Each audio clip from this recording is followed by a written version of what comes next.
You are listening to WPHM Digital Broadcasting, the best in paranormal talk radio.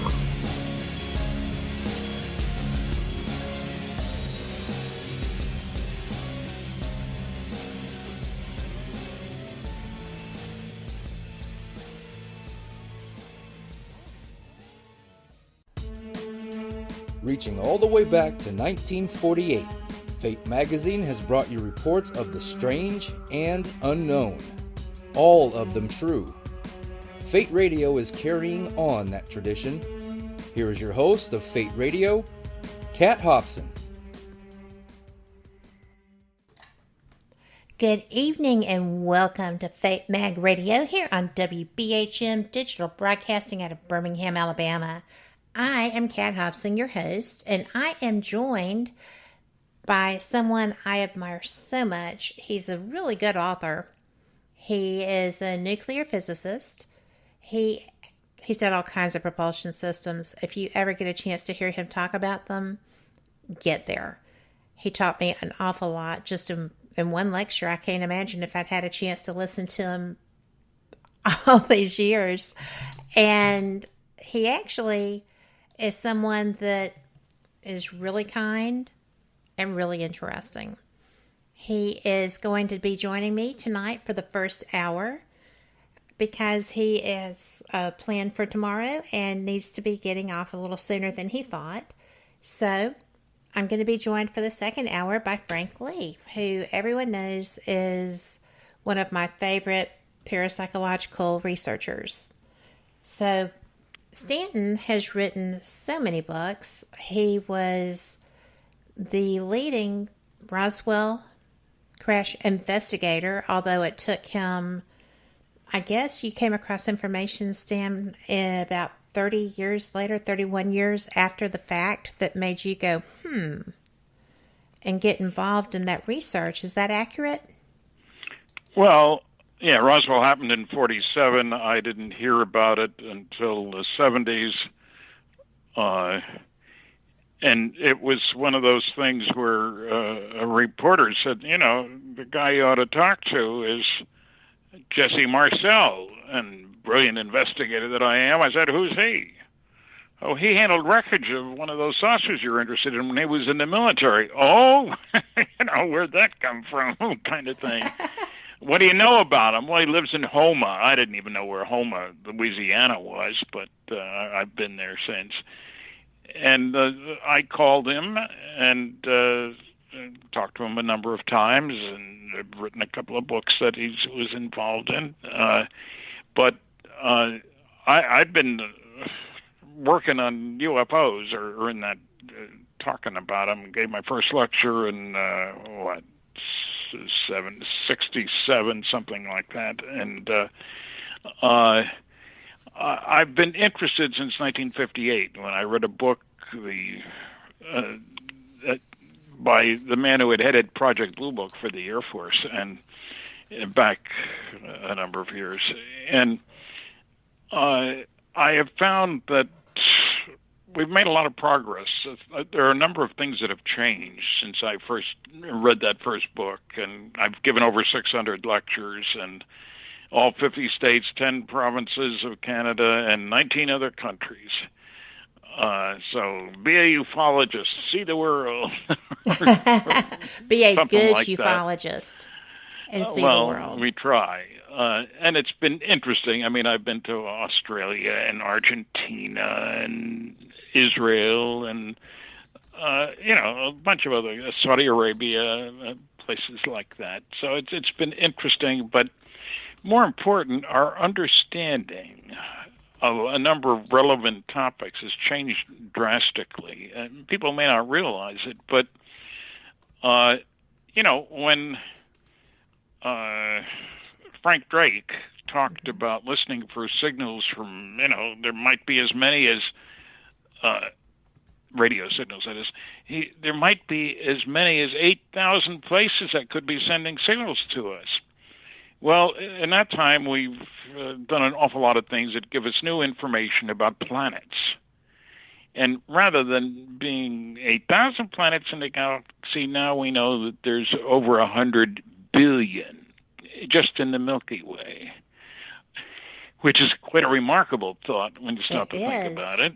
And something else that's changed, our understanding, look, I worked on nuclear fusion for deep space travel back in the 60s. And, everybody, the argument from the nasty, noisy negativist was you can't get here from there. It would take too long and too much energy. Mm-hmm. So what are you talking about alien visitors for, Friedman? Well, nuclear fusion is what powers all the stars. And there are a heck of a lot of stars out there. And they have to have that to get the heat to become... Well, if they want to become planets later, they have to have that action too, right?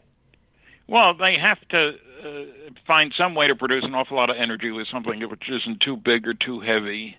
Mm-hmm. And nuclear fusion will do that. And many people don't seem to understand we have some very impressive nuclear fission devices. There are nuclear-powered aircraft carriers that can operate for 18 years without refueling. Years. Astounding. That's a lot better than burning oil or coal. I would say so. But Fukushima still has me a little freaked out. But you're right, it is a cleaner energy. Hey, look, how many people die in automobile accidents every year in the United States? So is it 30,000, something like that? At least. Nobody said, well, you ought to ban automobiles. Look at all those people that got killed.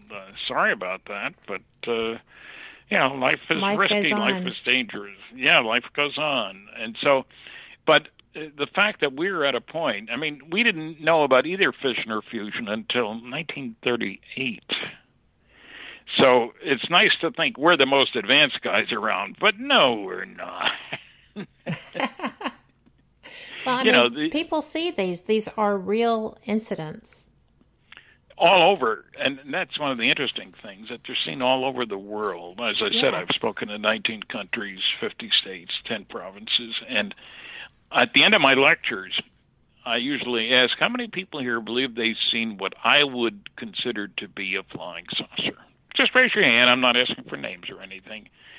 And typically it's 10% of the audience. I would point and count, just so they know I'm not making up the number. I've seen you do it. And then I ask, how many of you reported what you saw? Oops, 90% of the hands go down.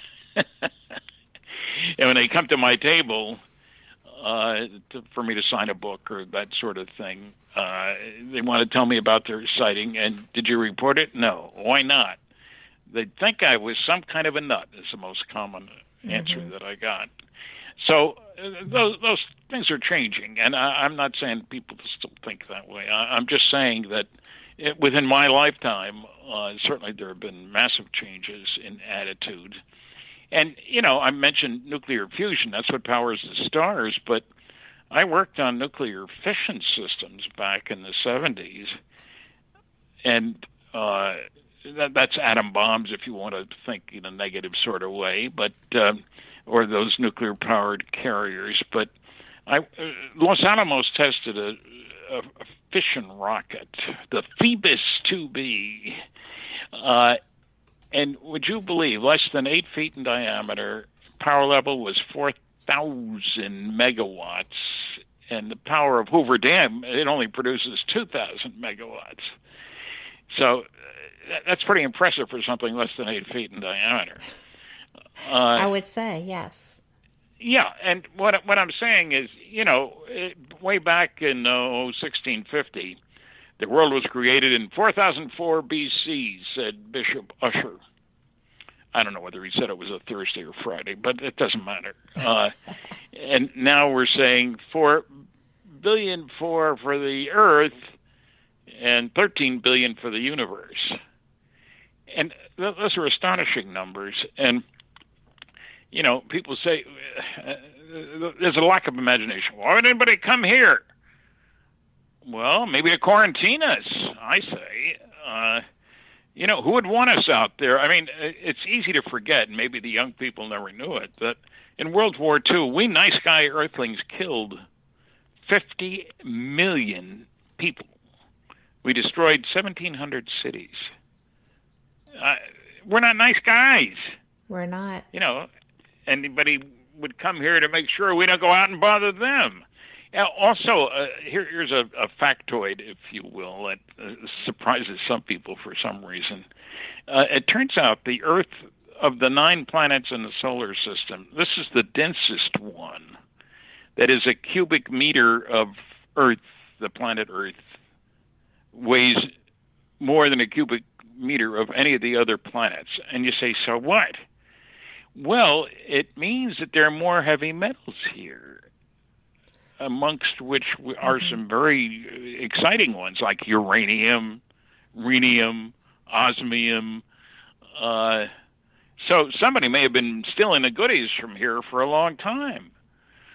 We don't know. But what I'm saying is our perspective now is certainly very different from what it was when I gave my first lecture. And I think people need to recognize that, nuclear energy isn't just for atom bombs or H-bombs. There are a couple of hundred nuclear power plants around. And as I say, fission and fusion will get us to the stars. I'm not saying there isn't something else, because I don't think I know everything there is to be known. Each generation thinks it knows it all, and then finds out, whoops, we didn't know about that, did we? Well, kind of like with the nuclear testing, when they had all of the people in the desert that were like ducking into trenches and stuff because they felt like they would be safe if they weren't in the way of the blast. I saw the videos of them sweeping each other off to sweep the radiation off. And, so they didn't really have a clue at that time either. I mean, things happen. You learn as you go. And when you are implementing something so powerful, but it's something you can't see, you don't really perceive those dangers. And when you were talking about the fission-powered aircraft carriers and stuff, and there was an electromagnetic submarine also built in the 60s. Oh, yes. And you actually said it's possible to envision an airborne analog of that submarine. Yes. So there would be an unusual flying object. Well, very unusual. I call it a magneto-aerodynamic propulsion system. You ionize the air, you make it electrically conducting. It glows when a rocket comes in, for example. The nose cone glows and all that sort of thing. And you interact with electric and magnetic fields, and you can control all the important aspects of flight. You can change your direction, you can change your speed, you can control lift, drag, heating, all those nice things. It's not something we do routinely. I don't fire up nuclear rockets in my backyard. Oh, come on. You have a hobby. Well, I live in Fredericton, New Brunswick, Canada, and we do have a nuclear power plant in New Brunswick, less than 100 miles from here. And it's been producing power for a couple of decades anyway. And, if I had told my great-grandparents that, they would have laughed their heads off, wouldn't they? Well, yes. Because Friedman's mantra, progress comes from doing things differently in an unpredictable way. The future is not an extrapolation of the past. A laser isn't just a better light bulb. It's entirely new physics to produce the light, but it sure does it a heck of a lot more effectively than the old ways. And so I've been excited that I'm living at a time in man's history when things change, where there are new technology, and like that electromagnetic submarine, which was built, incidentally, and operated. Stuart Way, Westinghouse scientist, was the primary inventor. That I don't think we've ended finding the new it may seem every generation thinks it knows all there is to know. We've made it, man. But when you boil it down, there will be the new, the different, the exciting, and something to make our eyes sparkle about what's going on. Well, look at that. Right? And so it's exciting to see something new come along. Yes, very much. Without that, everything would just kind of be staid and boring. Yeah, and we don't want it to be. Life should be exciting and interesting, and and if you look around, there are quite a few things that didn't exist when I was growing up. I'll tell you that, and I find that exciting. Something, what's going to turn up tomorrow, and it's a big, comparatively speaking, it's a large planet, a lot of different groups of people on it. How many? 7 or 8 billion? I don't know. I haven't counted them recently, but and it's exciting to see new things come along, and to see people taking advantage of those new things. Well, it's a learning curve. Yeah. But you have to get out there and give it a shot, right? I mean, some of the technology blows me out of the water, but I still am in there pitching. Well, that was a mixed metaphor, but yeah, it's an exciting time, and I say this because every generation after the one that precedes it says, "Oh, we've got it made. We've made all great discoveries." Every generation finds out there's more room for the new, the different, the exciting, and.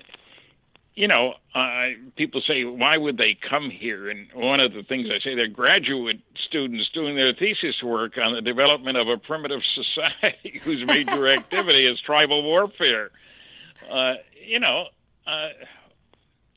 It's exciting time. And one of the things that's intrigued me, I mentioned I've lectured in 19 countries in all 50 states and 10 provinces.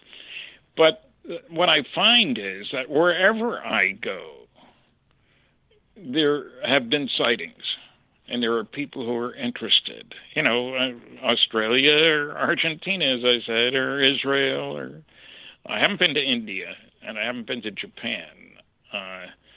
But it may happen yet, although I am getting a little old for going around too much. But the idea is for us to be thinking about the new, the different, the better, and also to try to see how we look to others coming here.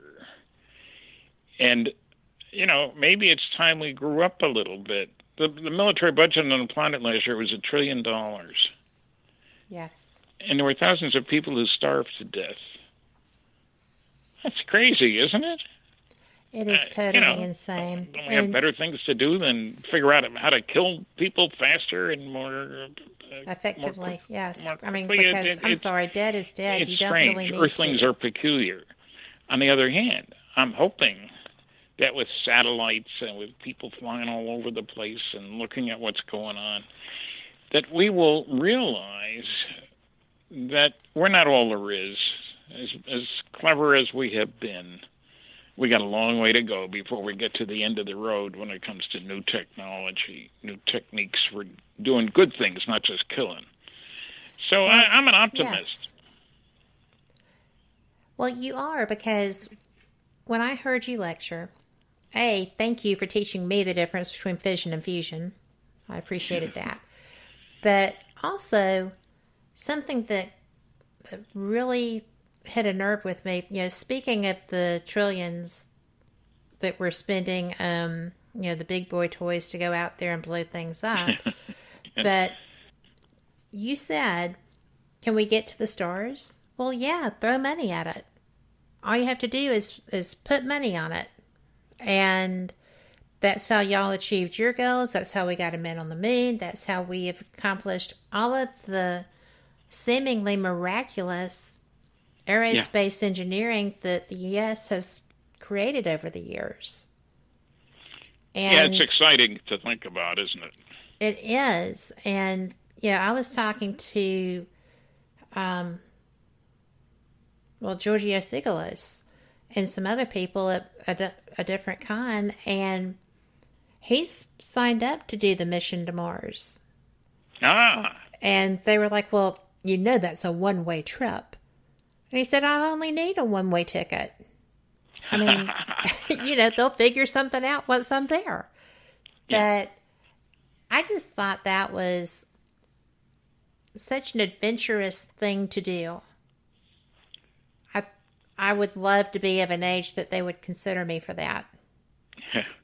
Well, me too, but I know I'm too old, so I'm not going to worry about it. But I've had my day. But the people that get to go, you're just like, you just go, young man. You just be excited about that and go do it. Remember, we've had women astronauts too. Well, he is not going alone, I wouldn't think. He does have a partner. So, a bride, as it were. But it's just something to think about. There are women astronauts, and they are jam up. The Blue Angels have had women, and they're my heroes. So, I love the Blue Angels. But, there's just so many things to anticipate, and including this break that we have to take. We will be back in just a few minutes, y'all. Make sure you come back. This is going to just get better and better. You are listening to WPHM Digital Broadcasting. The best in paranormal talk radio.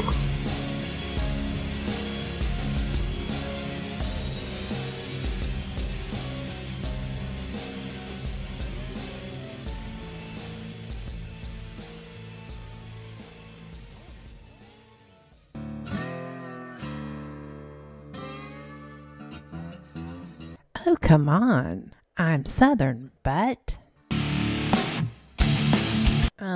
Nope. That'll do. Hello.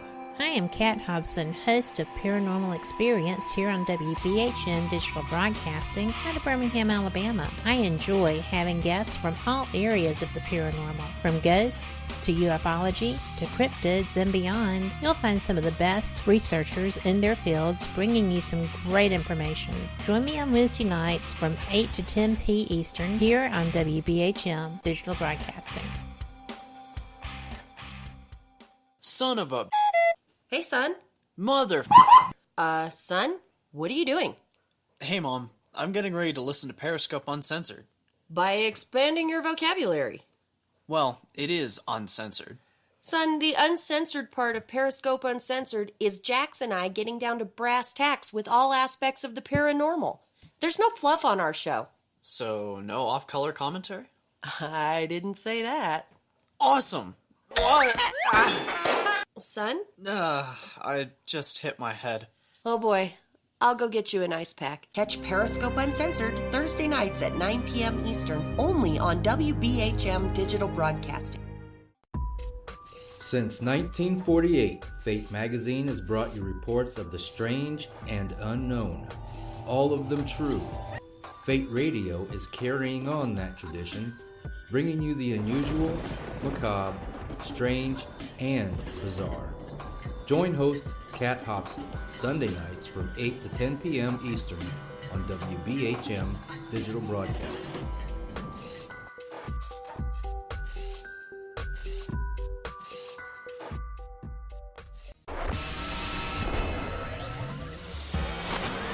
You are listening to WPHM Digital Broadcasting, Birmingham, Alabama.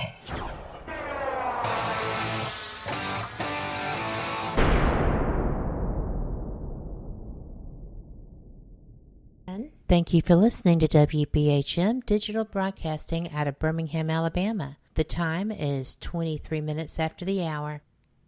Welcome back to Fate Mag Radio, and I am still excited to have Stanton Friedman joining me tonight. I am not going to talk any more than that because I would like to continue our conversation. It's very fun for me to listen to you. Oh, well, good.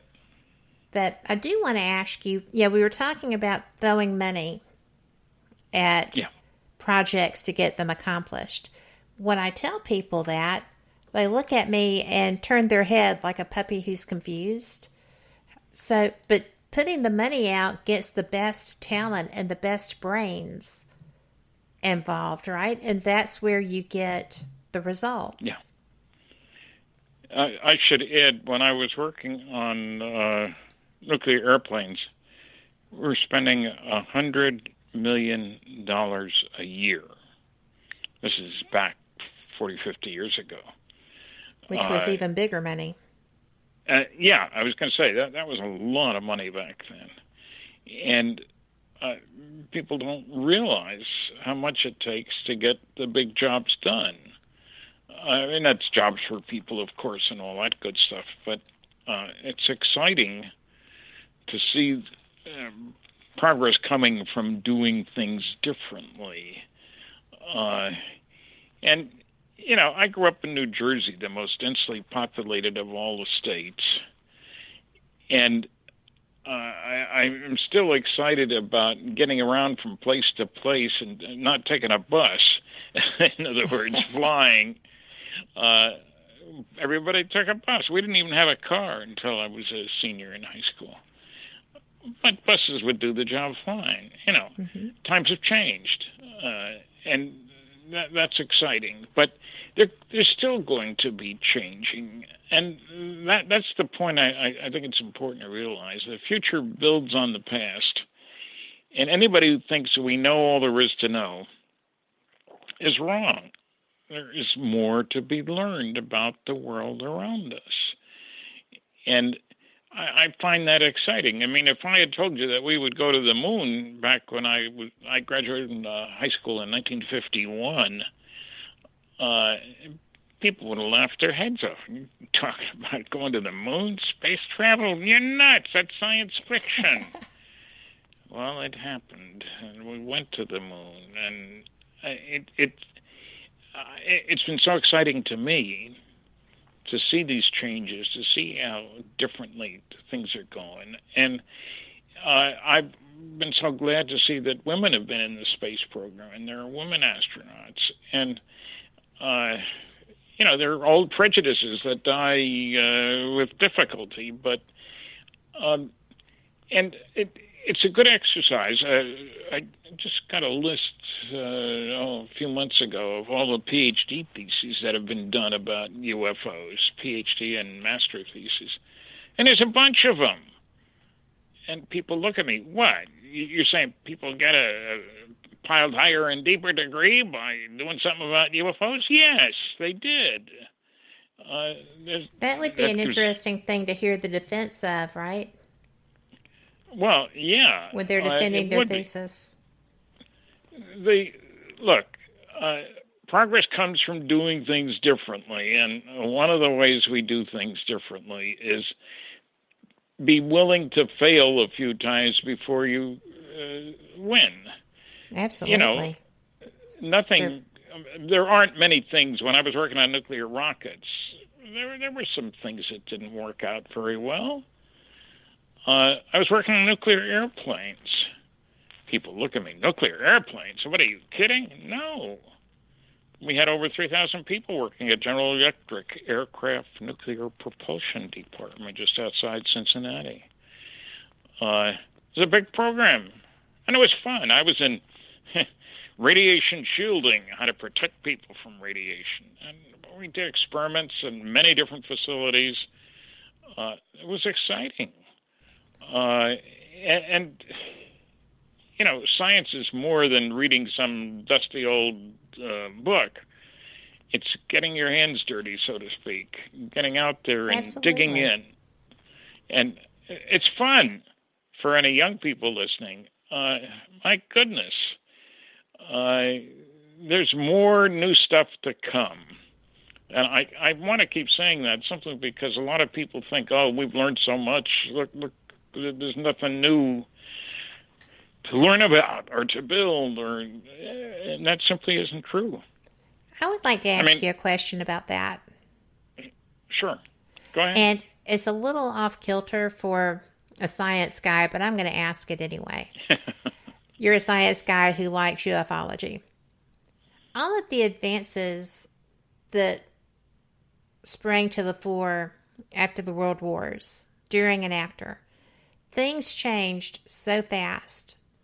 You know, we have microchips, we have gadgets that you swallow that can fix ulcers, and then you swallow something else to deactivate them and they flush through, right? Oh, that's neat. It is cool, right? I mean, they can fix other things too.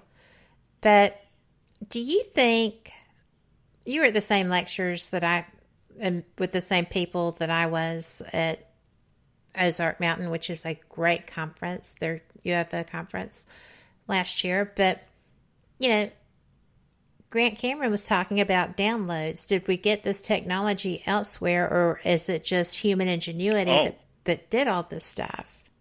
What is your opinion on that? I think we have learned by new things by observing others. When we see something strange, we say, gee, how did they do that? Mm-hmm. Maybe we can try this, that, or the other thing. As I said, progress comes from doing things differently in an unpredictable way. And you have to be ready to fail once in a while. You know, not everything new works. I'm not saying just because it's new, it's better, you know, or anything like that. But I'm saying if you don't look, you don't find. And if imagination, it may sound strange coming from a physicist, but imagination is a very important part of the development of the new, the different, the okay. Yeah, I know, we're still driving cars around and we're still flying airplanes, but, you know, I was, believe it or not, I was using a slide rule on my first job, a device. I do believe it. And people look at me, what's a slide rule? Do they really? Oh, yeah, it's a gadget, and who uses one anymore, you know? But a little pocket calculator will do everything a slide rule can do, and then a great deal more. True. And so I get excited about the new and the different and the exciting. And it's not just nuclear. I mean, yeah, I'm a nuclear physicist, and yeah, I have a soft spot in my heart, some people would say in my head, for things nuclear. But like I say, when you stop to think about a huge aircraft carrier more than 1,000 feet long that can operate for 18 years, and somebody said it's more than that now, Stan, and I said I don't doubt it, but that can operate for 18 years without refueling. That's remarkable. It's exciting. It's different. You know, let's get with it. Yeah, cool. That's the right word for it. And people think we're always going to be doing the same things the same old way. We're not. I will absolutely guarantee you that. Well, it's so frustrating because you sit there and you look at things and you think there has to be more to doing this. And the government, and I do understand the need sometimes for secrecy, but I think that sometimes if the government would just say, you know what, we thought that it might be cool if, as a society, we went and did this, and we are spending all this hidden black money, you know, to achieve this goal. So, yes, we are spending your taxes, but look what we're trying to do. Well, it's been and meanwhile, we're going to feed these other people over here. you know. Yeah. But you have to have a blend of goals achieved together. Yeah. And it seems that we let some of the societal ones go sometimes. Well, I wonder, you know, why are there so many different kinds of people, the color of their skin, their genetic background, all the rest of that. There's a huge variation in people. Yes. And you wonder, is it because they dumped all the bad boys and girls here, so that's why we're nasty to each other? Or is it something quite different? And it's exciting to look around and look for the new and see the different. Mm-hmm. And when people say there is no evidence for UFOs, I've had some people say that, and you start looking at a guy named Ted Phillips in Missouri, has collected thousands of physical trace cases. These are where people see a saucer on the ground or near the ground, and after it leaves, one finds physical changes, the equivalent of burn circles, burn rings, landing gear marks, that sort of thing. Thousands of cases like that. That one case especially that was like the land was salted. It wouldn't even grow anything anymore. Well, that's right. And there's all kinds of things of that nature. Yeah, it's exciting to look into the different, and I wonder, I've never heard of anybody reporting an alien with 3 arms or 4 legs or, something like that. There seem to be some standards. Maybe that's in a different neighborhood in the galaxy or another galaxy. Who knows? It's tempting to think that we're smarter than everybody. We know how to do things, but I don't think we are smarter than everybody. I think the aliens who are coming here are smarter than we are, and they're probably shaking their head. They're being punished. Spend 2 weeks near Earth. That's punishment that lasts a lifetime, guys. A friend of mine wrote a book called Going Interstellar. I always forget the second line of that book, which is terrible because I wrote the foreword for it. I'm so sorry, Tim. Tim is his son. But, in it, he's discussing the physics that would make interstellar travel with the properties that we know now impossible. And I'm just kind of like, but that's the physics that we know. We didn't always know the things that we know now. Yeah. And the math will eventually test out, because I'm really fascinated by the quantum mechanics involved in what people are thinking about transportation. And these aliens that are showing and stuff, because it looks like the math is starting to work out. And we're beginning to understand that we don't know it all. That helps as a first step. Well, you have to admit that you don't, so that you can go find out why and how. Right? Try something different. And, looking at how flying saucers work, whatever way they work, who knows? I've got some ideas. That's what I can say. But I did work on nuclear rockets, and I was very impressed with my biggest day in industry was when we tested the NRX A6 nuclear rocket reactor propulsion system working for Westinghouse Astronuclear Lab. And nobody knew how long it would last. And there was a limit on how much liquid hydrogen we could store. Liquid hydrogen is the propellant on that. And, it went the full hour and they had to shut it off. And it was so exciting because there were people saying, I bet it won't go 5 minutes, Stan. And we went the full hour, and if we'd had more storage for liquid hydrogen, it would have gone longer. But it was exciting. It was different. And so I'm such an optimist about the new discoveries that will be made, the new things that will be done. We see it in medicine a little bit, antibiotics and some other things that if you told anybody you could do back 80 years ago what some of the things we're doing, they'd have laughed their head off. You're nuts, man. Yeah. But we have figured out new ways of doing things. And, Einstein, one of the craziest things about Einstein is he said that as you get closer to the speed of light, time slows down. Well, that sounds weirder than you can imagine. Why would it slow down? You go out, come back, marry your granddaughter's best friend? Well, that's one way to look at it as a bonus, right? Yeah, it's weird, but people thought Einstein was crazy. Some of them did, but he wasn't with relativity and stuff.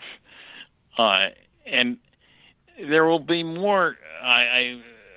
I'm willing to bet that there will be more new ideas that come along to help us grow up a little bit more. And I wonder how many interstellar travelers there are coming to our solar system.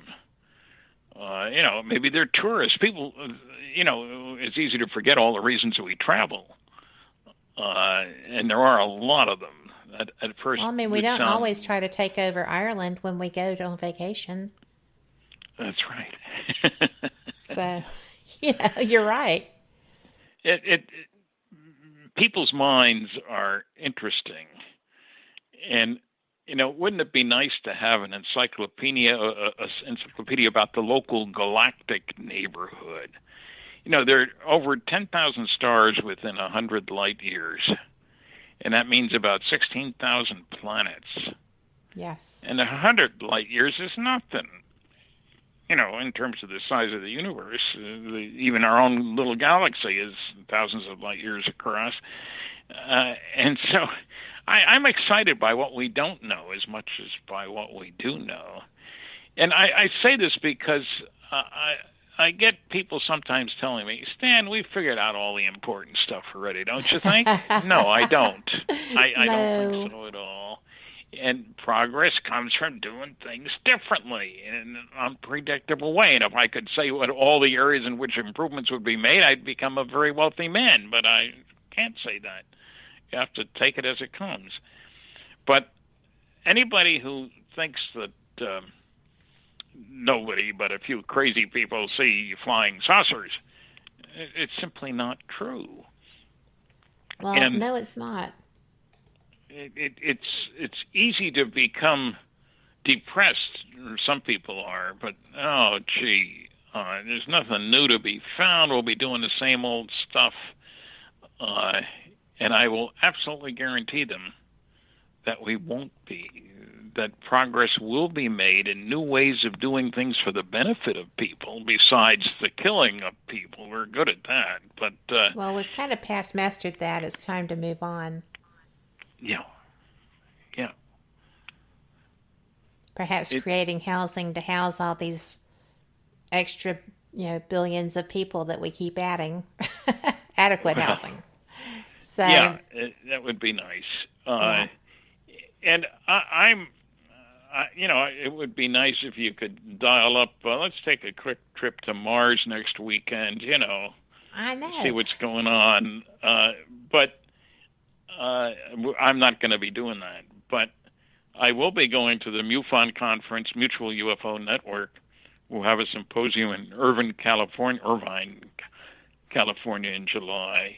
And I'll be in Roswell for the annual festival in early July.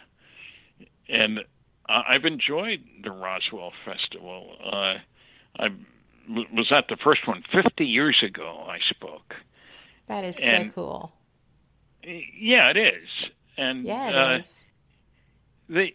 The thing we need to learn is if we put the same attention to solving our problems, like, food and shelter and all that sort of thing, we will make a success of the world around us. It doesn't need to be just for bigger bombs or bigger guns.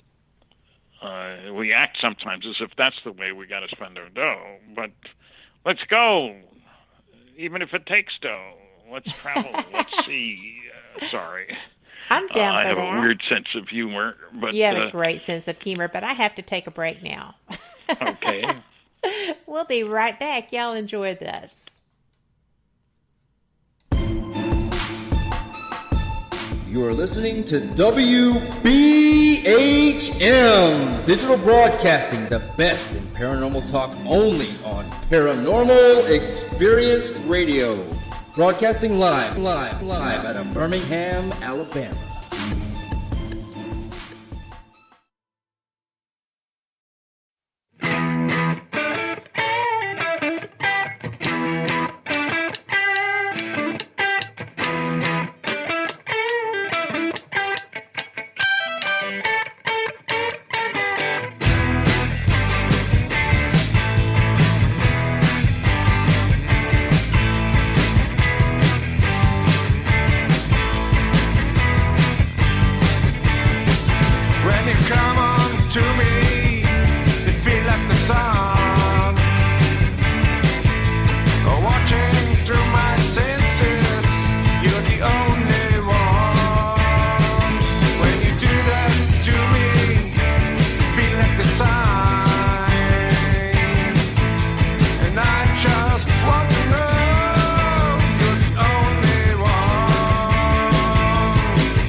Thank you for listening to WBHM Digital Broadcasting out of Birmingham, Alabama. The time is 45 minutes after the hour.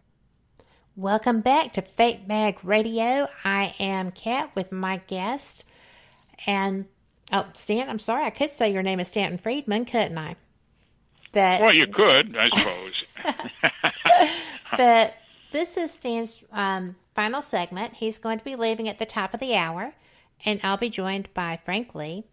But Stanton, I would like it if you could describe what your vision of the future of space travel is. What do you think is going to actually happen? And do you have any grasp on the time frame? I mean, you know how these systems work. Well, I envision there will be nuclear stuff, just because in terms of pounds per kilowatt, it meets everything else around. Mm-hmm. And I think that we will be seeing new systems for space travel, and I think in the atmosphere, magneto-aerodynamic systems. Oh, yes. And that's exciting to that me is. Anyway. The magnetic fields are important, and anybody who wants to travel out there is probably going to use them because they're all over the place too. But no, I'm excited. I wish I was going to live longer. Both my parents lived to be 90, so I got 6 more years to go. At least, yeah. Well, yeah, I'm being a pessimist. Only 6 more to go, but. Progress, as I said earlier, comes from doing things differently in an unpredictable way. So I expect there will be new and better means of propulsion. And, some Americans are surprised when I say, that the Russians have operated 30 nuclear power plants in space. In the United States, only 1. And people look at me, you're kidding. No, I'm not kidding. Russia's a big country, they need to be able to do things in a big way. But so I'm excited about things that are new and different, and that make us think a bit about how can we do that better. And the optimistic part of me says that I envision that many more people will be thinking of themselves as Earthlings, as opposed to Canadians, Americans, Greeks, Peruvians, whatever nationalistic labels we want to put on each other. I think the time will come when that happens. And it won't be easy. People changing how they live and their prejudices and biases and all that stuff don't come easy, But many people fly on jet airplanes. If I told you that 70 years ago, you'd have laughed your head off. So I think more people will be finding out about flying saucers. More people will recognize that there are implications here. There's a wonderful book about flying saucers in the Bible. Yes. Which goes into sightings that you can find in the Bible. And people look at me, well, flying saucers in the Bible? Well, Dr. Barry Downing, a legitimate scientist, has written an excellent book about flying saucers in the Bible. Yes. And so people need to open their minds to the different, the exciting, physical trace cases are nice, but there are other aspects of this. What do aliens know about advanced biology, for that matter? Wouldn't it be nice if we could develop some better cures for certain diseases? If we help people live longer, then we have to say, hey, we got to feed them. Remember, Stan? We have to do other things along the way. It isn't enough to just say we'll live longer. You don't want people to starve. Nope. And it's funny. I live in Canada. I'm a dual citizen of Canada and the United States. And there's so much more empty space in Canada than there's in the United States. That's because it's cold, Stan. Well, so we use good heaters. Get That's better, true. No, but we sometimes forget how crowded some other places are, and there are some places on the planet that aren't so crowded, But one wonders, what's it like out there, 30 light years away? Now, I hear people saying, they'd have to come from hundreds of light years away. That's nonsense. Well, why would they have to? I agree with you. That is nonsense. Well, people, they want to hope we can keep our stuff to us, I guess. But I would sure like to see the chapter on interactions of aliens with Earthlings and see how long that's been going on for and where are we going to go in the future and all that sort of thing. It's exciting. And why does a scientist want to do advanced science? Because it's exciting. Because you get to make all the cool new stuff, and you're the first one to play with it. Yeah. I mean, you I get that. Yeah, well, and most people want to think we're going to do that the future is just an extrapolation of the past. Well, it isn't. There will be new and different and exciting things. And I hope one of them is that we will learn to get along with each other better because we've got a lot of things in common with everybody else on the planet. If you mess up the planet, you mess up a lot of people, not just your own people. Absolutely. People forget that. Yeah, they do. I think aliens come here and shake their heads about how we don't appreciate what we have here. And we can do better, no question about that. But the biggest thing we can do is to learn to live at peace, not only with our neighbors here on the planet, but with our alien visitors. I mean, they're being punished. You guys got to spend 2 weeks near Earth. Oh, really? Those people don't know how to take care of anything. Well, why don't we teach them? Well, that's against the rules. Well, if we show them, if they see us, maybe they will learn from that. And I've been interested in UFOs for a long time, and I still haven't gotten bored with this subject in that sense of it's humdrum.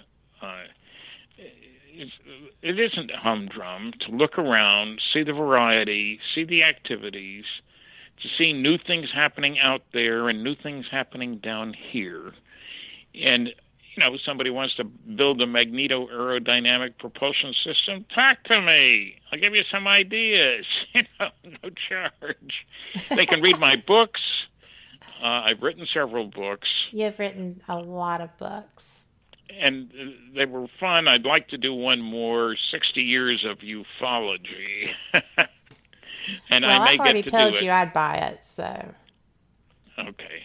When you get that out, you're guaranteed to sell. Well, look, we need to be excited about life and about change and about improvement instead of being down. Oh, that's terrible. Look at the bad things that happened, and look at this accident. Look at that problem. Let's look at the successes, not at the problems. And I think aliens might learn something from the fact that we have people here with different color skin and different languages and different views about religion and all that kind of thing. And we seem to be able to learn how to get along better than we did in the past and get rid of some of the old biases and some of the old difficulties. And so I'm an optimist about that. I've got a great-grandson, and I expect he's going to grow up in a better world than I have grown up in. And I hope he doesn't have to worry about another world war, because it's not a good thing. but we can use the energy and the excitement and the technology that we have to make things better for us, for our neighbors, for aliens coming here. I think we need to put up a welcome sign instead of, everybody have guns all over the place to keep out the strangers. It's just time to get past I think that I think people would be a lot more welcoming to that idea than anyone expects. There's so many people who are already having interactive experiences, just based on the little bit that I'm aware of. Ufology is not my primary field. I've learned about it through reading authors and researchers such as yourself. And it's just really interesting to me because, I met a woman who has had a very intense relationship with an alien species. And I was just like, well, you met her. She was at Ozark last year and lectured. But it was just like, really? Really? This was not something that I had ever anticipated hearing about. So that was a learning curve for me. And it was very hard because I have grown up being told that's not physically possible. You can't have relationships with an alien species because they don't exist. And, right? I mean, seriously. Well, they do exist. They're do. Coming here. They're probably coming from a lot of different places. And if people want, they can read my books, Crash at Corona, the story of Roswell, or That's Flying Saucers and Flying Saucers and Science, and Captured, the Betty and Barney Hill UFO experience. Fascinating story. And I've never gotten to talk to you about that. And that's something else that either when you come back or when we get a chance to sit down and chat, we're going to discuss. But because you've actually written a lot of books with Kathleen Marden, who is their niece. Yes. And it's it is fascinating. The whole thing. I mean, they came back with the star map. Look down at things are terrible, or you can look around and say, oh, that's exciting. That's different. That's interesting. Yeah. Let's look a little further. Let's go around the corner and see what's on across the street over there. I'm still an optimist at my ripe old age. And so I hope your audience... I love that about you. Because there's a lot of young people who aren't. Well, yeah, it's easy to be down on the world, but I'm not. I'm excited, and I haven't been to space, and I'm sure I won't be, but I have studied an awful lot of things about the world in which we live. Yes. And there's no shortage of fascinating things to talk about. I talk about some of them in my books. You can get them from Amazon, or I autograph all the books I send out. Because I think people are entitled to an autograph, but they need to wake up and smell the roses, if you will, and see the aliens and find out about what's happening on this planet that might be of interest to those guys. Right. I'm excited about that. Right too. Yeah. They can't just be coming to look at the negativity. I think that there are people who are here helping us. And well, I hope so. I think so. I mean, you just never know, do you, Stan? No, and I'm excited about that. That's as long as you know that there are things to learn, keep at it. Have at it. And now it is time for our top of the hour break, and you will be going. Thank you so much. I enjoy My pleasure. you. I love getting the chance to talk to you anytime I can, and we'll do it again soon. My pleasure too. Okay. Thank you. Take it easy. Bye-bye. You too. I'll talk to you soon.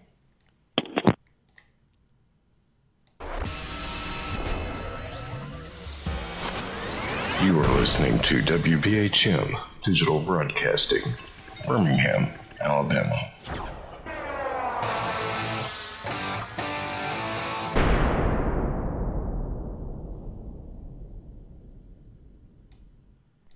Live from NPR News in Washington, I'm Janine Herbst. Authorities in Southern California are checking the authenticity of an online statement that may have been written by the gunman suspected in yesterday's shooting at the Chabad of Poway synagogue near San Diego. NPR's Nathan Rott reports the 19-year-old suspected gunman has been booked. Police believe he acted alone and isn't part of a group. The attack, which killed one and left 3 others injured, is being investigated as a hate crime. The shooting happened as Jewish congregants worshipped on the last day of Passover. Authorities believe the alleged gunman acted alone and that there is no remaining threat, but they're acting out of an abundance of caution, ramping up security and patrols at all houses of worship in the San Diego area today. The writer of the online screed wrote that they were inspired by recent attacks on worshippers in Christchurch, New Zealand, and at a Pittsburgh synagogue. Nathan Rott, NPR News, Poway, California. Did you hear any in of that? In Tennessee, after a manhunt involving more than 100 law enforcement officers, police have a suspect in custody in connection with the deaths of 7 people whose bodies were found in 2 houses in a rural area. Police say the suspect was found in a remote area close to those houses and drew his weapon as officers approached. They opened fire, striking Michael Cummings. He is expected to survive. The victims have not been identified, and so far police don't have a motive. Authorities in Sri Lanka are banning face coverings following the Islamist attacks on Easter Sunday that killed at least 250 people. The BBC's Steve Jackson reports the government says this ban is a matter of national security. The ban, which comes into effect on Monday, outlaws any form of face covering that would stop someone from being identified. The announcement makes no specific mention of the niqab and burqa worn by Muslim women, but is clearly aimed at them. Although many female Sri Lankan Muslims don't cover their faces, a significant number have started doing so in recent years. Even before the Easter attacks, there had been a growing public demand for a ban in Sri Lanka, and that has gathered momentum since the bombings. Several European countries and a handful in Africa and Asia already forbid covering the face. The BBC's Steve Jackson reporting. More than 600 flights have been canceled by Scandinavian Airlines as a pilot strike continues.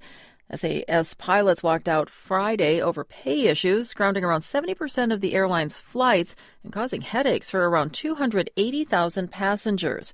The airline says hundreds more could be canceled over the next 2 days. The stalemate shows no signs of ending, with SAS, the pilots union, and the Employers Association saying no new renewed talks between the parties have been scheduled. The carrier, created after World War II, is still partly owned by the Swedish and Danish governments. Longtime Indiana Senator Richard Lugar has died. He was a foreign policy expert known for leading efforts to help the former Soviet states dismantle and secure their nuclear arsenal. He died at a Virginia hospital at the age of 87. You're listening to NPR News. In Southwest Virginia, 5 men have been rescued from a cave. Officials say 6 men became trapped after heavy rain set in, but one was able to get himself out and alert authorities. Billy Crimes with Virginia's Department of Emergency Management says specialized resources were used. They were exhausted and experiencing mild hypothermia, and as that exhaustion and the hypothermia progress, they're going to run into more and more problems with having the energy to move and get out of the cave on their own. The men were transported to the hospital. Box office records are being smashed this weekend thanks to Marvel's Avengers Endgame. NPR's Bob Mondello has more. By the end of Friday, Endgame had posted the biggest single-day box office figure in North American history, also the biggest overseas opening, and those two combined gave the film the biggest global opening. The previous global record holder had been Avengers Infinity War, with its first weekend of $640 million. Endgame blew right past that, so by Friday evening, the Avengers were competing chiefly with themselves with 2 days to go. The question became, would Endgame manage to take in an unprecedented $1 billion in its opening week? I know I said no more surprises, but I was really hoping to pull off one last one. He did. By the time the dust clears this weekend, Robert Downey Jr.'s Iron Man and his fellow Avengers will have taken in $1.2 billion, nearly doubling the previous record. Bob Mondello, NPR News. Crude oil futures are trading lower, and overnight Asian trading down about 0.75% at $62.86 a barrel. I'm Janine Herbst, NPR News in Washington. Welcome back to WBHM Digital Broadcasting out of Birmingham, Alabama. The time is 5 minutes after the hour. Welcome back to Fate Mag Radio here on WBHM Digital Broadcasting out of Birmingham, Alabama. I'm Kat Hobson, your host, and we just had a fantastic hour with Stanton Friedman, who is one of my heroes. I enjoy him so much, and I was excited because my following guest was somebody that knows me well and knows I do get excited. So when I answered my Skype, I said, "Did you hear that?" So yes, he did. Heard me say that right on the air. And y'all, my next guest is someone I admire and respect so much. It is a friend. It's a co-worker. We do a lot of research together and investigation, and I'm really thrilled that he is here. And that is Frank Lee, who is the founder of Casper, Central Alabama Spirits Investigation and Research. Did I come close? You were so very close. Society for Paranormal Investigation and Research. Ta-da. And, we have done work together for years, and you have a lot to do with where I share my wacky ideas, research theories, and you share your not so wacky ones with me. And, we work really well together. And, it's like Stanton was saying, the enthusiasm and the quest for knowledge and always wanting to see what's going to come next is such a great thing. He's still excited, and he's retiring this summer.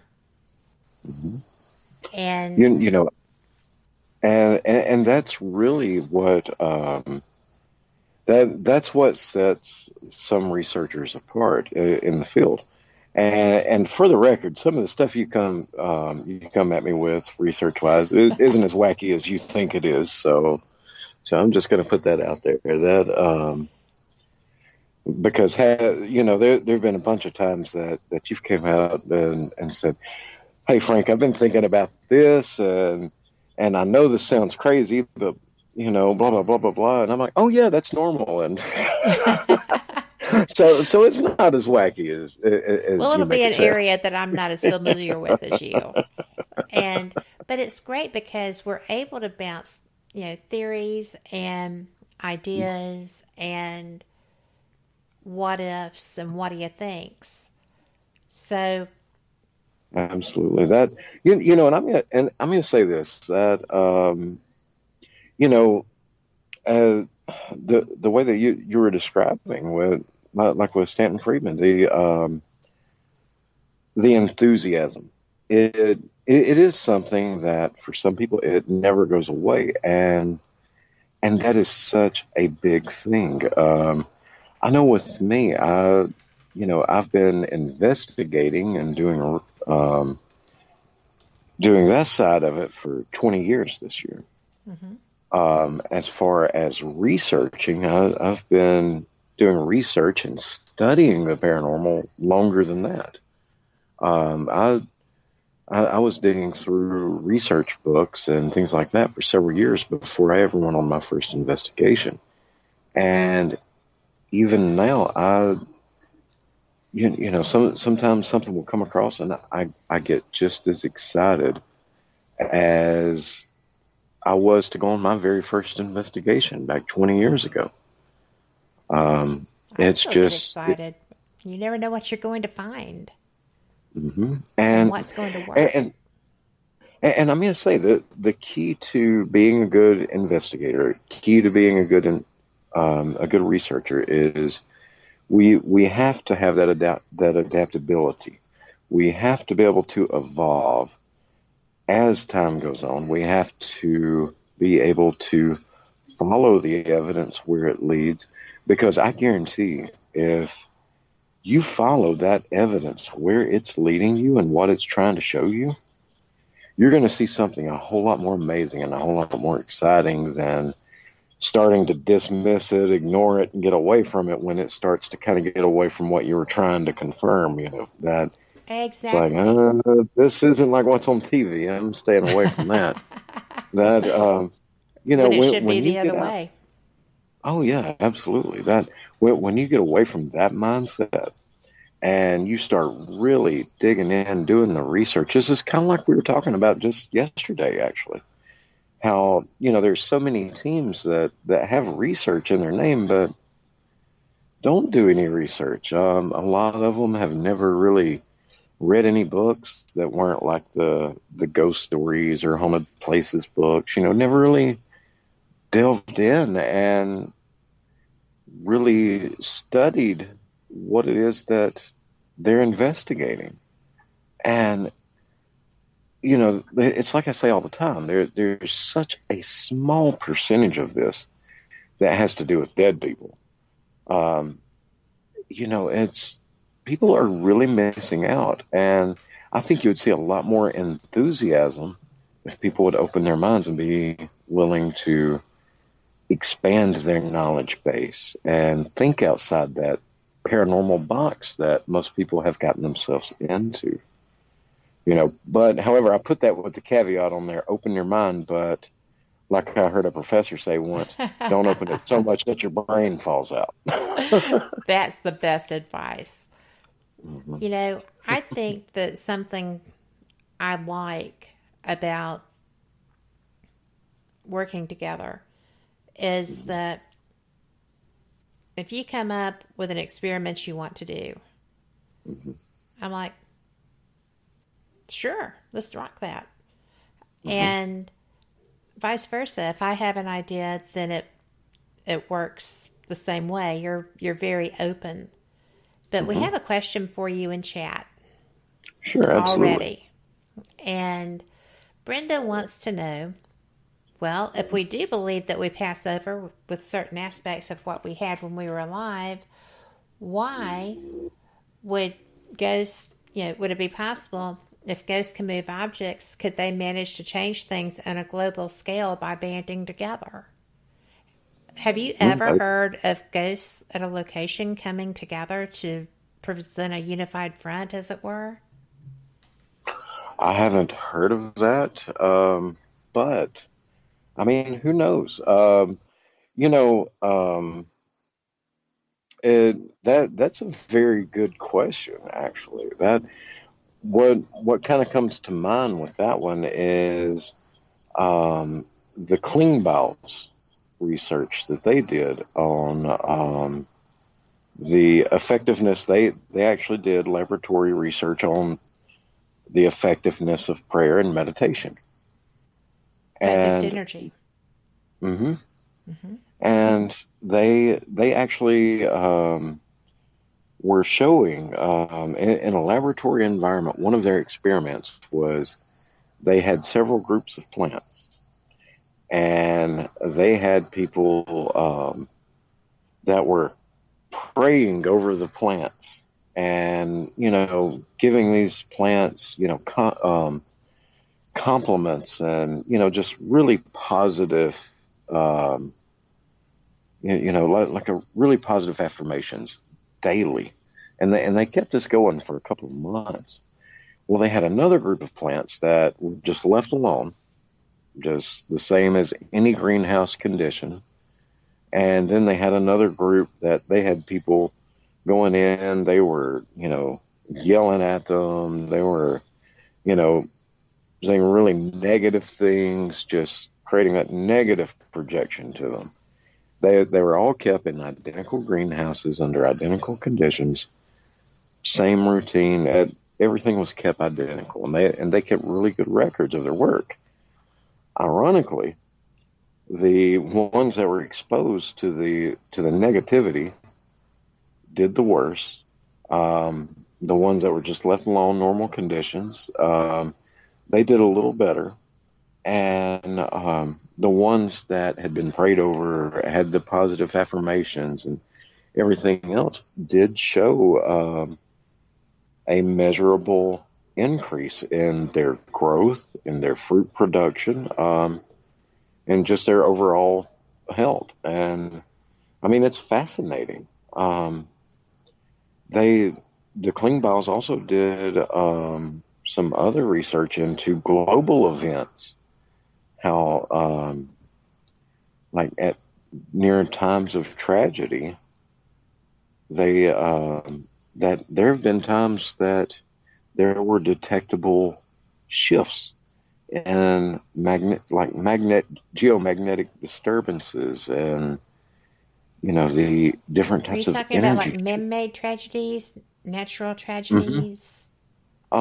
Sometimes it was, well, one of them was 9/11 attacks. They noticed that there were several geomagnetic anomalies, and they couldn't figure out, what would explain it. But if you go The back and whole you world review was that footage, praying that day. yes, absolutely. So, I mean, that's why, a lot of people, a question like what Brenda asked would be like, oh no, that's crazy. But that kind of goes back to looking at some of the research that's been done, because I can't rule that out. And some of the research that's out there that's really been scrutinized, seems to suggest it may very well be possible. Because I mean, what's the difference in a living person and a ghost? A body. It's still human consciousness either way. It is. No. Well, as long as it's not residual. Right? And Definitely. then you wonder also, because I've never bought that ghosts were stuck in an environment and couldn't leave. Right. They may choose not to. Mm-hmm. But the activity is not 24/7, 365, so they go somewhere, in my opinion. But so why couldn't they go and visit? Absolutely. And I just remembered the name. I couldn't think of it to save my life just a minute ago. But the Klingbeils research, if anybody is interested in looking that up, it was Spindrift research. And I remember and Bill that Sweet, is a good site too. Yeah, and Bill Sweet is the gentleman that's kind of taking it over now and running it.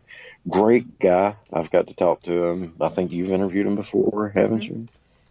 I mean, fascinating stuff to look at. I mean, it really shows you how much, how much we do affect the world around us through our thought and intent. People laugh that off. And you really shouldn't, because it is way too neat. And optimism is a good thing. It really is. And it's contagious, just like negativity is. And I'd much rather catch a good vibe than a bad one, or measles. So, oh yeah, and I am going to say that I've been told there's a measles epidemic. And so prayers for everybody that's having to cope with that. I hope that it's not life-altering for you. Right. But, I think that we are going to take our first break. And we will be right back after this with Frank Lee. Y'all just come right back.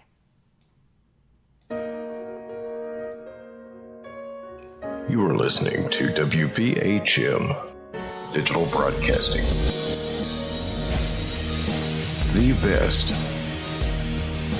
in paranormal talk radio.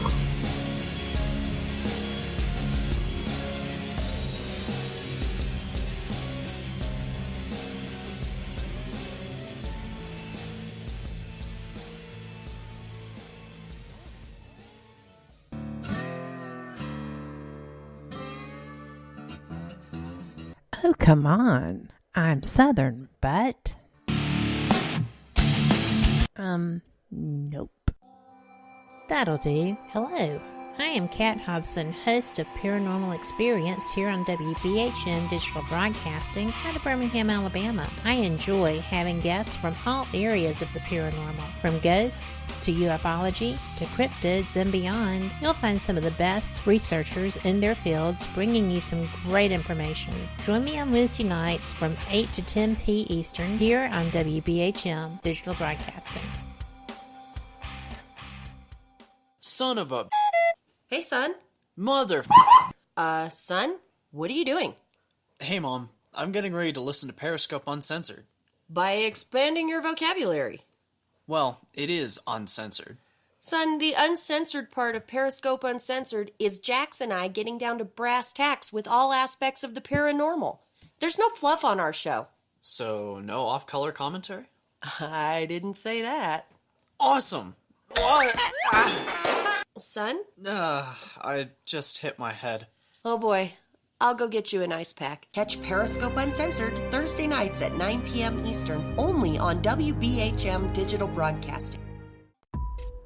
Since 1948, Fate magazine has brought you reports of the strange and unknown, all of them true. Fate Radio is carrying on that tradition, bringing you the unusual, macabre, strange, and bizarre. Join host Kat Hobson Sunday nights from 8 to 10 p.m. Eastern on WBHM Digital Broadcasting.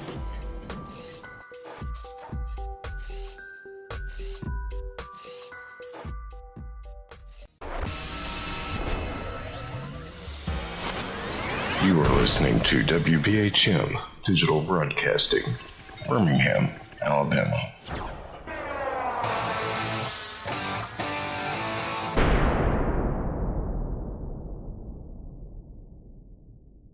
Thank you for listening to WBHM Digital Broadcasting out of Birmingham, Alabama. The time is 23 minutes after the hour. Welcome back. You are listening to Fate Mag Radio here on WBHM Digital Broadcasting out of Birmingham, Alabama. I'm so glad you're here, and I know that you're enjoying my second guest of the show. I never have two guests, and I've had two fantastic ones so far. We could go for hours and just keep adding people, but we're not. So my guest is Frank Lee, who is a parapsychologist. He is a paranormal investigator. He's founded his own group, Casper of Alabama, and we're having so much fun. Brenda had brought up a question relevant to could ghosts come together, like a collective consciousness amongst them, and change things for the positive in our world. And we started discussing things like focused energy, prayer, meditation, and the effects that they've already had on our society. So, Frank, welcome back. Well, thank you very much. I always enjoy chatting with you, both on air and off. And, even like here just a couple of weeks ago, we had that investigation, and, I'll go ahead and tell on us a little bit here. Kat and I leave the investigation, and we're heading back. It's, there's a storm supposed to be moving in, and so me and her on the phone, and we're kind of talking about the investigation a little bit, and somewhere, and I know anybody that's heard me on here before talking with Kat, I know this is hard to imagine me and her doing this, but somehow we went from talking about the investigation and the weather to we were talking about traveling through black holes and how wormholes might work, and bending space, and yeah, that space time and quantum mechanics. And it's funny, after about 30, 45 minutes into this conversation, because it's a little bit of a drive down to where we had investigated, Kat finally says, we're probably the only two people in Alabama talking about this subject right now. And I couldn't help but think, that's probably true. Probably so. But it was fascinating. I mean, yeah, definitely. Things that try to figure out. But that's why we work together so well. Mm-hmm. Because and if I keep coming on here and telling on you like that, I'm going to completely have you outed as a, everybody's going to know that you're really a science geek. I'm just saying. Well, science, tech, just we can't go much farther. So. But it's just so much fun because these topics amaze me. And I'm always trying to wrap my head around quantum mechanics. And when I first started studying that, I had to Google the terminology. And thank heavens I've gotten much better about that. I don't have to quite so often anymore. So I email people and ask them to come on the show, and I'm like, and I've got a pretty good handle on your work. I used to have to Google your terminology, but I've got it, and I'd really like to discuss this with you. So, and then they say, well, why not? And it's like anything else. The more you study it, if you hang in there and just keep studying, you'll get it. And, when that moment you have that epiphany where it all kind of comes together. The aha moment. Yes, that's when that enthusiasm kicks in and you're like, oh my God, I've got to study more. And it really becomes fascinating. Exactly. It's just like a lure. When you get it set, you're lost. You just have to finish that. So. Oh yeah, I can't tell you how many times there's been, I would buy a book or even see a particular TV show that, I'm like a junkie for the Science Channel. That's like the only TV channel I ever watch. But I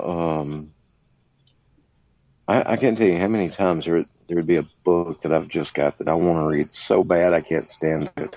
Or even a show coming on that I want to watch, and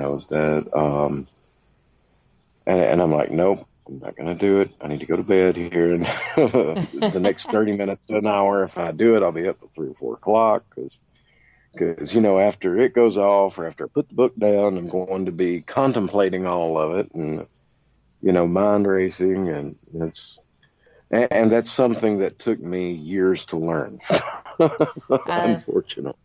It's a hard lesson because there's so much neat stuff. And sleep when you're dead, right? Oh yeah, that. well, the enthusiasm, like you talked about, that is so important. I mean, because that is your drive. That's what keeps you going, keeps you on track. And I know here a few weeks ago when they made the announcement about science confirming the human magnetoreception, that people actually can, they can detect and are affected by Earth's geomagnetic fields. Absolutely. That and you came undone. I couldn't think straight for 2 days. Well, you had been espousing that theory for years. And you were right. And, it's like, okay, we've got confirmation on this, so that opens up the possibility for this and this, and then this door's opened up, and now we've got this, and, I mean, it just, I was, for about 2 days, I was used to it. Yeah, that's, because it works like that, though, because sometimes when you get one small confirmation that you've been debating on or kind of hoping for. And you've got all of these other things that you've thought about.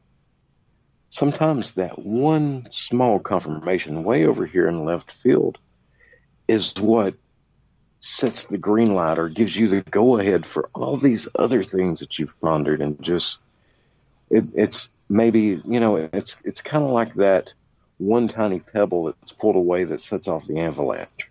Yep. And that's exactly what that was here a couple of weeks ago. Well, it's one of the coolest moments in time. Mm-hmm. So I think it was pretty cool too. And I was really proud and happy for you. Proud of and happy for you. Because it was just a fantastic moment. Mm-hmm. Well, I appreciate that. I know that for me, that was, that was probably one of the most exciting moments I've had in my personal research, that to get that kind of confirmation. Because, sometimes you start to doubt yourself. You do. You think I might be 100% wrong about this. And, when something like that comes, not from someone in the paranormal field, but you've got several universities that have worked on this study, and they're like, confirmed. And I know. that's It's huge. Mm-hmm. It really is. It's a big, hairy deal. I can't wait till your next theory is proven. We'll just have to celebrate more. But you're always looking, and you're always contemplating and studying, and you're trying to find applications, and then you're trying to find reasons for what worked and what didn't. And, you're very analytical, and you're very good at just saying, okay, well, this didn't work. Why not? And what will? Mm-hmm. Absolutely. That, I've never really understood the mindset of someone who is supposed to be in research, not wanting to admit that they were wrong about something. Because in research, you learn your best lessons from your mistakes. From your, it's when you go wrong that you're able to backtrack and see exactly where it derailed. And, you embrace those mistakes and you grow from them. And that's how you hone your skill set and hone your research and make it better. And, to not be willing to say, oh, I was wrong about that. That wasn't right at all. I get to say that a lot. Oh, I can't tell you how many times I've had to say it. I mean, the more times than I can count. I can count pretty high.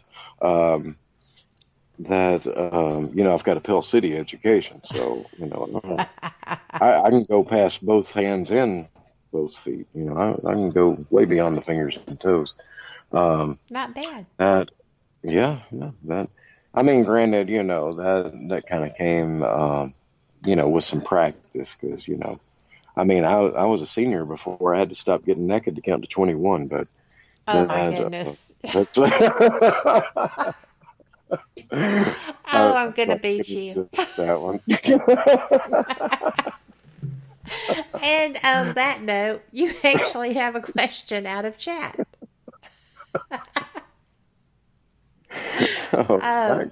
Speaking of statistics, well, you've gotten me. Nobody's gotten me in 5 years, but you just did. Oh my goodness! But speaking of statistics, finally, where in the world is the most concentrated of spectral sightings? That is a good question. Could be Balmoral Castle. There's so many possibilities. Yeah, that's something that would definitely have to do some research on. I mean, most likely, if I were going to this kind of goes back to what we were just talking about. That's going to have to be a solid I don't know answer, and I'm proud of it and sticking to it. There you go. Roll with But the strength. right, that's a strong I don't know. But I will say that and this is pure speculation, might be 100% wrong, but just given how much residual energy kind of accumulates, you have those place memories, those Yes. I would say it would, I would definitely look at some of the areas that have been settled for thousands and thousands of years, because there's just been that cumulative energy that they've been exposed to for so much longer. So that would absolutely, I would think increase the chances versus, I would think you'd have a much higher chance of encountering residual energy somewhere that's more densely populated with a longer history of being settled, like, say, Greece, Rome, somewhere like that, than you would in the Americas, particularly like, say, Utah or, somewhere that hasn't been very densely populated and doesn't That have we know that. of so far. Right. I was And thinking, even so, doesn't have that dense population like a lot of other places do. right. I was thinking not just Auschwitz, but all of the concentration camps. Mm-hmm.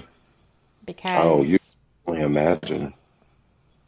I mean, I know someone who is a psychic that I Mm-hmm. trust who could not, psychic empath, not a psychic medium, but a psychic empath, who could Mm-hmm. not, went down when they entered the gates and they had to leave on a stretcher. Yeah. Because they were so overwhelmed by the spirits there. Mm-hmm. And I could imagine that being the Oh, yeah. case. I just don't know how. I would never go there. Mm-hmm. I just could not. But that's Well, just one of those things. Well, I know if I you couldn't think of cope. the, considering the living conditions, I mean, you know how it is in a hospital or a prison when you go through there. Just not counting anything intelligent that you might encounter, just the residual energy. You get that heaviness. And Well, in certain areas, because Mhm. I've done Eastern State Penitentiary and I did not get that through the whole place, and I expected to. Mm-hmm. Because nobody would be happy to be incarcerated, Right. right? There were areas that were terrible to cope with, but it wasn't the whole place. And the same at places like Old South Pittsburgh, or when I investigated Caraway, there wasn't anything in some areas, and other areas were off the chain. Yeah, that and if you consider, that much concentration and that type of environment, and then you multiply it. I mean, it's a whole different story when someone goes into a hospital thinking, there's a chance I might not come out of here. Yeah. Or this is a dangerous procedure. Or goes into a prison, and spends years and years there. in confinement, or maybe the rest of their life. But to consider the conditions that, like at Auschwitz, that they were under is so much more extreme. And then you consider that every residual haunting or every place memory created is created by a living person. And that, if you just do the math on that, then it would be more logical for it to be overwhelmingly haunted, at least in a residual sense, than not. Yes. Well, and, in addition to concern for themselves, families went. Families were taken together. And, knowing that if they went through that door, they were not going to come out. Right. And their children weren't going to come out. So, and that's enough of that, because that just destroys me. But, because it's really weird. It's almost like you invoke that history when you talk about it. But, it does have to be talked about, because those who don't learn history repeat it. So. Oh, yeah. And the thing about history is, I mean, there are plenty of parts that are all nice and everything, but, we have to learn from and discuss the parts we aren't so proud of, and we do. The mistakes, and the bad parts too. I mean, that's and how far we've come forward. Because I agree, you have to acknowledge the bad that happened, but every time there's anything relevant to those topics that comes up, people expect our society here to act that way again, and the people that live here don't. Right. This is a community now because we came through that and learned from that. And I think that matters so much. There is a terrible history. There's a terrible history going back for a couple of centuries. But everybody affected, I think, you either grow from that or it destroys you. And speaking of, learning from that, it's time for our break. Oh, so we will be back. Y'all just hang loose with us. You are listening to WBHM Digital Broadcasting, the best in paranormal talk, only on Paranormal Experience Radio. Broadcasting live out of Birmingham, Alabama.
Thank you for listening to WBHM Digital Broadcasting out of Birmingham, Alabama. The time is 45 minutes after the hour. Welcome back to Fate Mag Radio. This is our final segment. I'm Kat Hobson, and my guest is Frank Lee. Welcome back, Frank. Well, thank you. That I tell you, this time seems to be just flying by. I mean, we haven't been talking about, what, 5 minutes? I know, right? I think there's something wrong with the clock. I believe so. But it does. That's why we wind up having 2 and 3 hour conversations, right? Definitely. So. Yeah, I was thinking about that earlier. It's when we're talking about me coming on the second hour, and it's like, first I'm like, yeah, sure, and it's like, I wonder how Kat and I are going to manage only doing an hour. I know. It's like, usually we struggle just to do 2 hours. There has been an after show. Yeah. So, yeah. But that's because we have so much to talk about. We're so interested in the same things, the same research, and the same ideas. And, I'm reading. Oh, it's behind me. But Mashio Keiko's book, and you bring it up in a conversation. I mean, it's just really odd. Oh yeah, the synchronicities are fascinating there because that was just a couple weeks ago we were talking, and I'm like, oh man, Kate, you've got to get this book, the Future of the Mind. It's by Michio Kaku, and you're like, oh, you mean this one that I've got? It's like, yeah, that I'm reading again now. Yes. Oh yeah, that's me. I read it twice, and right now I've got it loaned out to Kayleen, and then when she gets done with it, I'm probably going to read it another time. Well, he does expand the mind. Mm-hmm. He really does. Oh, it is fascinating, and it kind of goes back to what we were talking about last time you had me on the show when we're saying that the realistic information you're going to get about the paranormal field and where the future of it is going is not going to be on any paranormal website. It's not even going to have the word paranormal in it. No. It's going to come from neuroscience. It's going to come from quantum mechanics. It's going to be a university study that they're like, this is odd, and that's where you're going to find it. And that's it's why we so subscribe to their journals and their magazines and their compilation studies. I had a big compliment paid to me the other night. I was talking to someone, and I forgot what it was they said, but I was like, well, according to a study they put out, and I got stopped right there mid-conversation, and he says, I think you know of a study for any subject whatsoever that is brought up. And it's like, well, thank you. I think that was right. But it really is that's where you're going to find it. And something that is so sad about it is I've got the Casper's Facebook page, and we're on Twitter, and we have the regular website and all that. And I can post the dumbest meme or just whatever, and it just blows up, goes viral. But I can post like the most groundbreaking, fascinating scientific article or study, and nobody will touch it with a stick. Crickets. I mean, yes, I'm lucky if, I might get 2 or 3 interactions on it.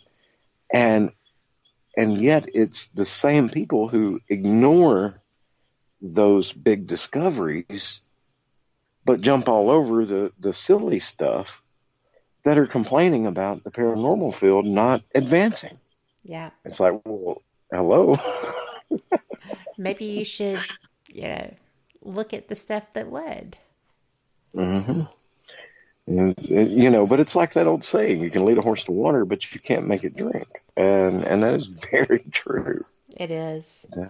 Even when it's something that's supposed to be, a quote, passion, Mm-hmm. and it's ignored. It's sad Mm-hmm. because they're missing so many opportunities, and not just from what you post, but, if they're not reading what you're sharing, they're not reading what other people are sharing relevant to that too, and that's sad. If you're going to be a real researcher, you have to read the hard stuff, the stuff that you Oh have yeah. to Google the terminology in sometimes. I mean, it's okay to do that. And it's okay to admit that you have to, because at least you're Well, trying. the mind is like anything else. It works just like a muscle. That if you don't exercise it, it gets weak. Yes. However, the more you work it out, the stronger it gets. And I'm all about you remember the old wives' tale that every time you learn something new, you get a new wrinkle on the brain. Well, yes. Like I'm every time you smile, well, you get a new wrinkle on the face. I don't mind those right, wrinkles. right. Is that I'm all about adding wrinkles to my brain. Matter of fact, it kind of reminds me. This is terrible, but I'm gonna say it anyway It's not because this is counting again, is it? right. No, it's not about counting and doesn't Okay. involve nudity, so we're good. Okay. but it actually reminds me of a guy that I know that we nicknamed him Smooth Brain. This guy, what dumb as a rock, and By choice? he, no, I don't believe so. But it was pretty bad, and we called him Smooth Brain. And he thought it was cool. He's like, yeah, I'm Smooth Brain. What he didn't know was the meaning behind Smooth Brain was the joke was that his brain was smooth. There were no wrinkles to catch the knowledge, so it just kind of all rolled off. That's sad. and yeah, so just a little like I say, it's bad, and I should be ashamed of myself. I mean, I'm not, but I should be. You are a pistol tonight, little mister. But Well, go ahead. oh, I was just going to say it's because I don't I've know been if out I'm of the going to house let you go all ahead or day. not, Frank. I, Did you want to? I've been out of the house all day, and been And it was gorgeous. out in nature, and oh yeah, enjoying it. So I'm all feisty tonight, I guess. No doubt. No doubt. Well, you've got about 5.5 minutes left. Do you want to tell people about what you approached me on last night? Sure, absolutely. Because I think it's cool. Yeah, and this is something I'm so excited about. Of course, most people know that you're also a member of Casper, and just an amazing asset to the team. Thank you. Well, thank you. That I mean, you're tremendously always an amazing resource for us. But I was talking with Kat just last night, and said that it's like, hey, what do you think of this idea? And what we're doing, of course, Kat is going to be my research partner in this, and we're looking at bringing a couple of other people in on it. We're basically forming a parapsychology research unit that I don't know if you'd call it a team, a center, or what, but we're going to be getting together doing parapsychology research. It's going to be very clinical, 100% abandoning anything that you've ever heard about the paranormal It's not going to have paranormal anywhere in the description, name, nothing.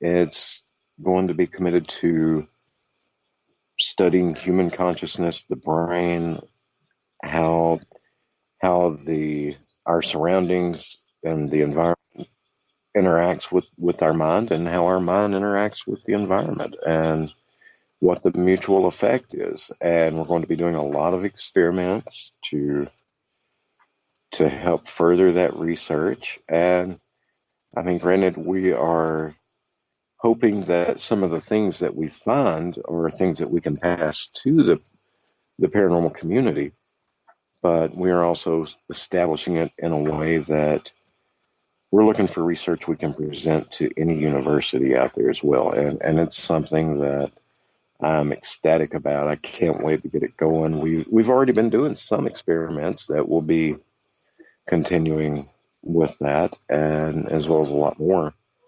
So it's going to be something a lot different. We don't have a name for it or anything yet. It's just literally me and Kat just worked this out just last night.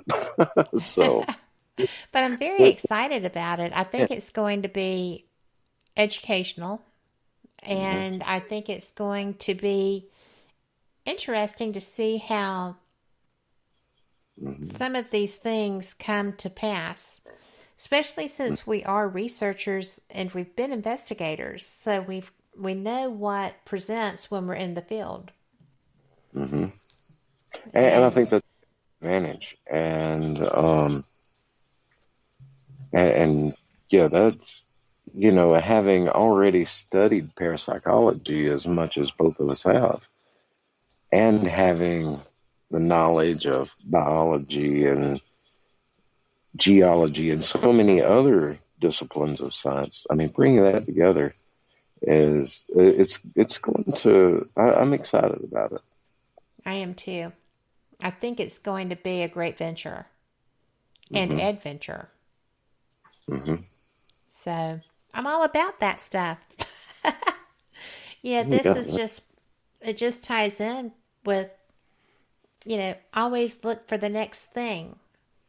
That's something that I've learned in life, and it's what Stanton was just saying in the previous hour, which, you have to progress. You're going to make mistakes, and you have to progress. You're not going to learn. Things aren't going to improve unless you're progressing, and this is a progressive step toward implementing our knowledge base and the paranormal field. The paranormal field will never advance and evolve if the people in the paranormal field are not themselves willing to advance and evolve. That's right. So it's going to be interesting. Yeah, and I think this is the logical next step. It's, I could care less about validation. I could care less about proof of the existence of ghosts or any of that stuff. I think that is the worst mentality that any investigator or researcher can have. Because if I go out there with that mentality, I'm looking for proof of ghosts. I'm, looking to, if I'm looking for that, then everything that I find is going to be tainted and biased toward that. Exactly. And you have to be willing to throw it to the side and follow the evidence where it takes you. Even if you have to turn around and start over. And that's okay too, because you know what? It's just part of getting the correct answers. And you have to look at it this way. We've been doing the same thing in the paranormal as a community. Same techniques, the same basic modus operandi for nearly 150 years. The only thing that's really changed is the toys have gotten a little cooler and light up more. That's right. And there have been no major. Oh yeah, and within the paranormal circle, there's no proof of ghosts that's came out. There's no truly amazing discoveries that have came from the paranormal community. So it's like in 150 years, nobody's really making any true progress. So if we're doing some kind of research that's taking us away from that, if the evidence is leading us from what everybody else is doing that is being fruitless, then that's the way we need to go. Well, exactly. You have to follow. Mm-hmm. And I'm excited because I can't wait to see where we're going to start flowing with this. But you know what? We're out of time. How does that happen? I just wish that, sometime you would book me on a show for longer than 10, 15 minutes. I know, right? So no, we'll get there. It always flies. It does. Well, it does. But that's because we talk about things that interest us. So yes. And hopefully they interest the people listening to us too. So right. I don't know. Some of the things I say, they might be like, "Don't bring that guy back." That's going to go away. It's okay. right. Between me talking about counting and then my talking about the paranormal community and all that, they're like, no. The paranormal community, they have big boy pants. They can pull them up, or big girl. Hmm. They know that there's not really anything changing. Mm-hmm. You're having better ITC devices, but you're using apps, so programming, and you're having better recorders and better cameras, but anytime you catch something, somebody's always going to point and say, "Oh, CGI." And it's time to get science involved. Mm-hmm. It really is. And I mean, honestly, and here it is, something else that sounds bad that people aren't going to like, but really, honestly, what does it matter? Who really cares what, some people that follow a Facebook page think of what you've presented to them? That is useless. That does absolutely nothing. If you're going to look for evidence, if you're going to look for some kind of data, look for something that, instead of worrying about some popularity contest and trying to get some people that think what you do is cool to acknowledge something, get something you can present to a university. Get someone with the initials PhD behind their name to take a serious look at it and test it out in his department. Get something that you can get peer reviewed on a professional level. That's when you're going to be really doing something for the community. I think so too. Oops, did I just say that out loud? You did, and I agree, so it's all good. But we are running a little behind, so we are going to have to go. Thank you so much. I really appreciate you being here. I love it. It's always a pleasure. I look forward to talking with you anytime. All right. Thank you. You too. And that being said, guys, we are going to be calling it a night. I will be listening tomorrow night to Denise Pridemore on the Paranormal Pride. Wednesday night, I'll be back, and I am looking forward to welcoming you to Paranormal Experienced. Thursday will be, if they're not still on the road, Periscope Uncensored with Clarissa and Joe. Friday night is a big night. We're going to have Paraversal Universe, which will be a Paralegend Report episode. We will have Ghost Talk Radio. We'll be doing a rebroadcast of Shelley's show for you that night. And then we will have Sarah Fain Hurley with Trip in the Void. And then I'll be back next week. Same cat time, same cat channel. Y'all have a fantastic night. Good night from us here at Fate Mag Radio.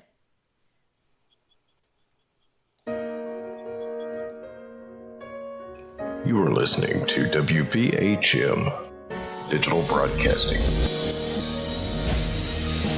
The best in paranormal talk radio.